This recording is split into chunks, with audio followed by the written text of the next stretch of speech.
So my name is Nick Kuene, and I spent most of my career focusing on mission-critical solutions. So one of those was looking at the predictive maintenance for producing drugs. One of those was doing the clinical trials for Project Lightspeed, which, if you all know about, was how we developed the COVID vaccine. One of those was for adverse event reporting. And this is where, for the AstraZeneca COVID-19 vaccine, we were able to identify issues that were happening with people who had taken that. And so I worked on all these systems, and usually in the reference diagrams, there were all the boxes that I had. And they were wonderful boxes. I knew what every single one of them did. And then there'd be this line that would go off the grid.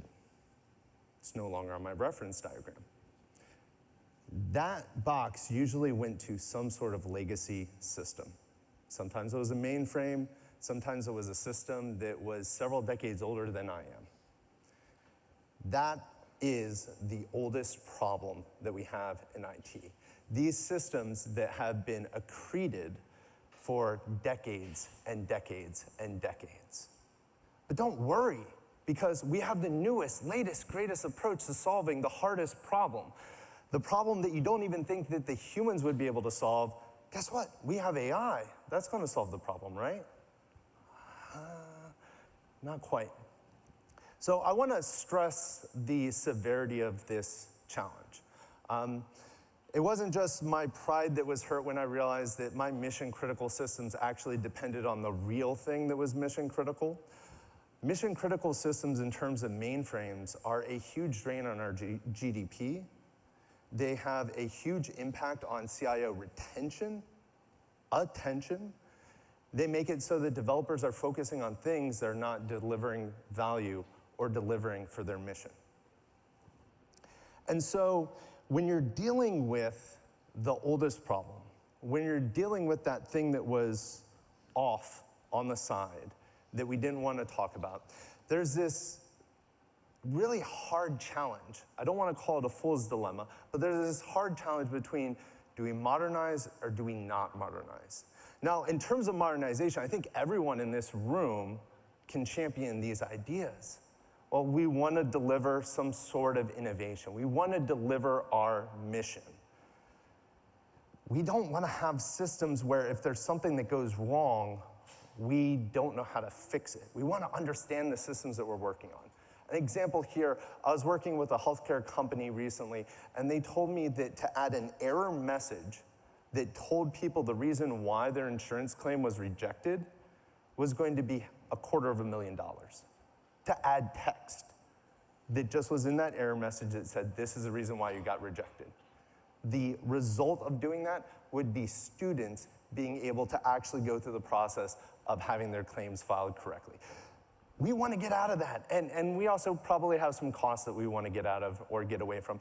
In addition to that, we have to think about the other side though. There's personal risk. A lot of CIOs have lost their titles, lost their departments, lost their roles as a result of this. The ROI is hard. We heard earlier this whole idea of a 3 to 5 year buyback is not going to work out in a lot of the departments, a lot of the agencies, a lot of the organizations that we represent. And there's been high failure rates. But don't worry, AI is here to push the button on that side. But on the modernize side, if AI is my solution, this is the hardest problem. I don't even have a human team that understands this problem. I don't have a human team that could give me the user stories that sufficiently describe everything that's going on inside of that system. My AI is non-deterministic. It's stochastic. That sounds delightful, but it's terrifying. It might come up with different answers in different code on different days of the week, and it hallucinates. Have you heard of AI hallucinating? Do you want it to hallucinate new business rules? I was talking backstage, and we said, I don't trust AI to do my taxes. Do I want to trust it to build my tax engine? Oh, it's very risky, I think. So ultimately, AI is going to help, but it doesn't address that root cause I keep dancing around, I keep talking about, which is this idea that This is a very high-risk effort, but if AI is still low confidence, non-deterministic, I can't confirm that it's actually done its job correctly, that's not the correct solution yet. So I need to think about the problem a little bit differently. I need to think about how I can build confidence in a solution that is going to be able to take that oldest problem and allow me to now start modernizing it, now start building new capabilities on it, take it off of the slide that was not shown in the reference diagram and bring it into my environment where I have my software factory or the work that I'm doing. When we talk about the elements of confidence, I think one of the first things that we need to align on is this idea of some principles. These are going to guide anything that we do from a process or from a technology perspective. The first principle is this idea that the running system that you have is generating a huge amount of data that you can use for test-driven development, and that you can use to confirm that any new system is behaving in the exact same way. We don't need to reinvent the exact same system from the ground up. It is telling us how it behaves based upon inputs and based upon conditions today as it continues to run and continues to carry on the mission. So what we instead are doing is we're thinking about how can we build a behavioral twin? How can we build something in a well-factored, modern code base using modern infrastructure that has security best practices baked into it that everyone's going to love to build on top of? And it has the exact same behavior as the existing system. And I will say that this principle is one of the hardest ones to actually stick to, because everyone says, you're modernizing my system?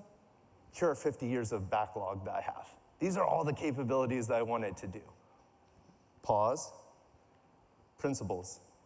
We need to actually think about building a system that can do exactly what you did before, because that's the way that we have tests that allow us to have the highest level of confidence that we actually are measuring the same behavior in the resulting system as we had in the original system. Lastly, I think I'm speaking to the proverbial choir here. Let's do this in increments. And this isn't just because it's easier to measure, it's easier to deliver. When you're talking about getting to a high level of confidence, I can have confidence that a batch job is running the same in two environments. I can have confidence that an online process or a string of processes are running the same in those two environments. I don't know that I can say that two systems are exactly equivalent. If you draw that boundary too big, you get to this point where it's really, really difficult to prove that you actually are doing all the same behavior in those two systems.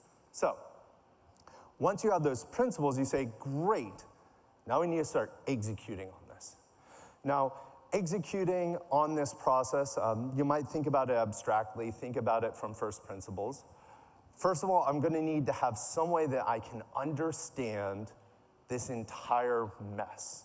I'm going to need some technology and some tooling that's going to help me understand this ecosystem of code, and is going to help me do the spelunking through the layers and layers of different teams and different patterns and different approaches.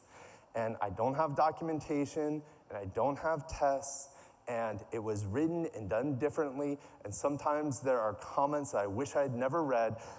I'm going to have to comprehend this.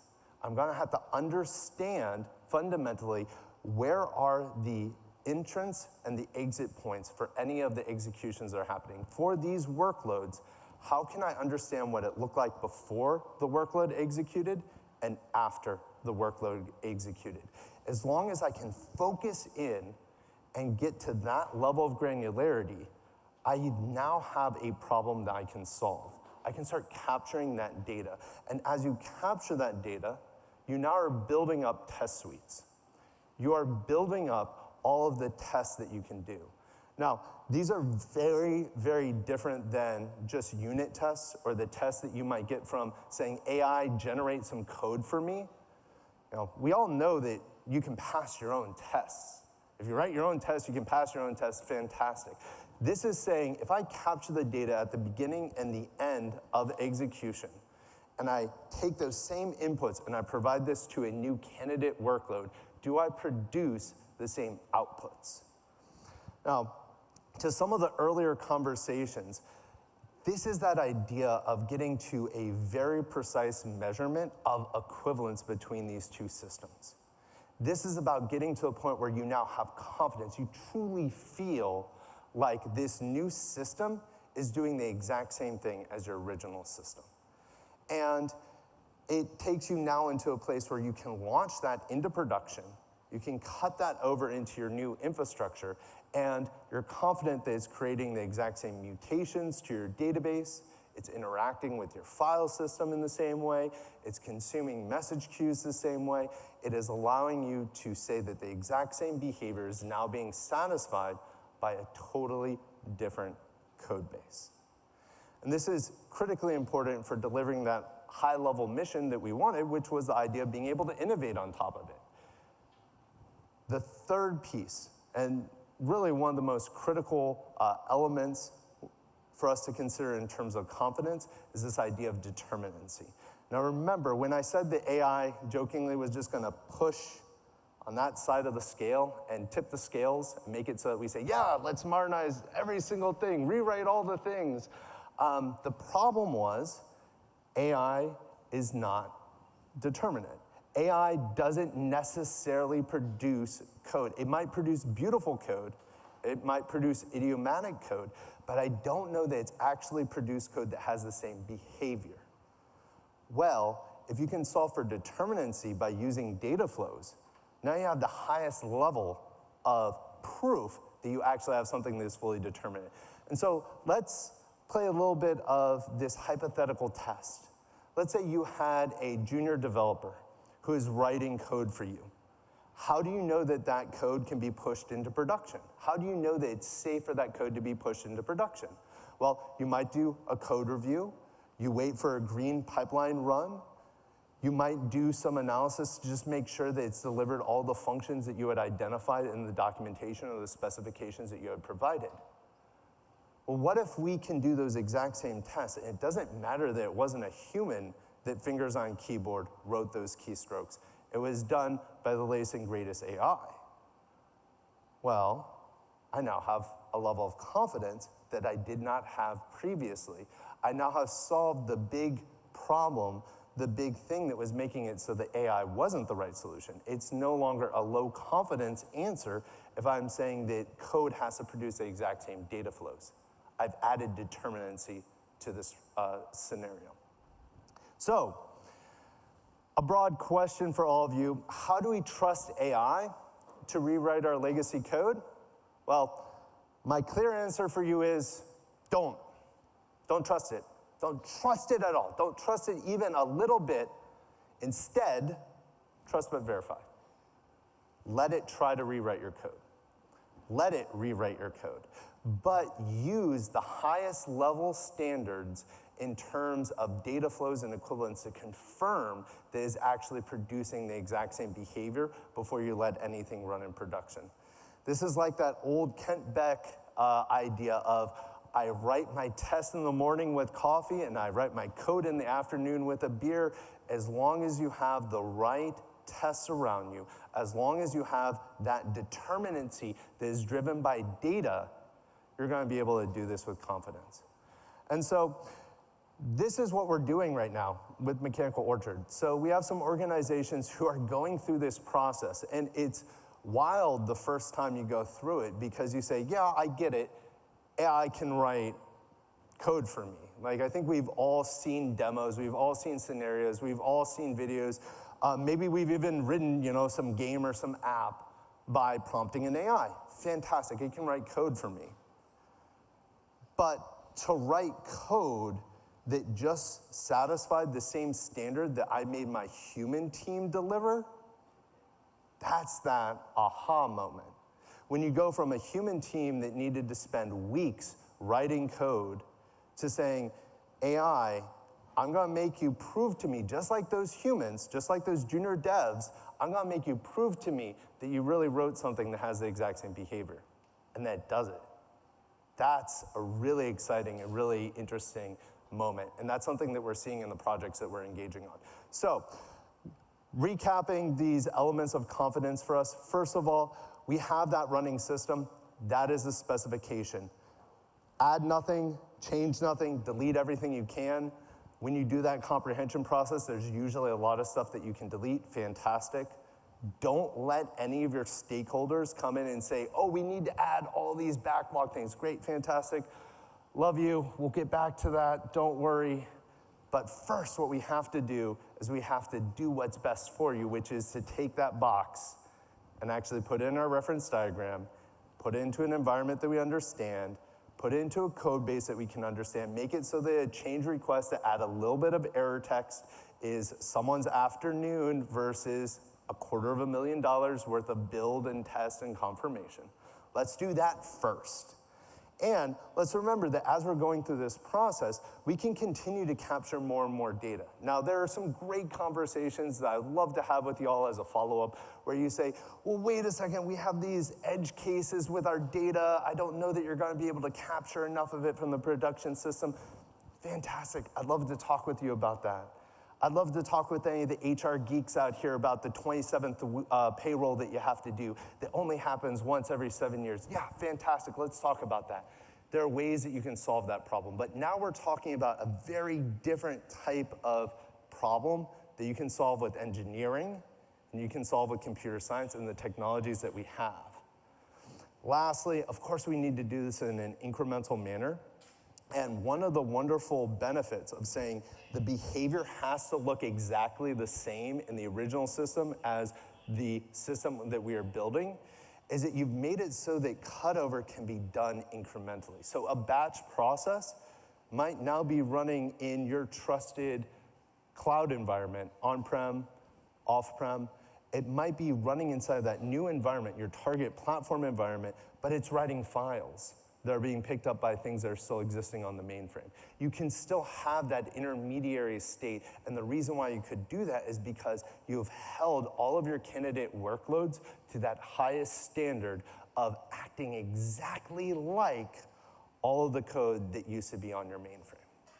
So I would challenge all of y'all, we deserve something better than the traditional high-stakes, high-risk bet that people are doing on modernization. We deserve something better than throwing more humans into the fray and expecting that they're going to do it faster. We deserve something better than all the approaches that have been done in the past. Now we do have an approach that can work, but we need to do it in a very measured way by not trusting AI at all.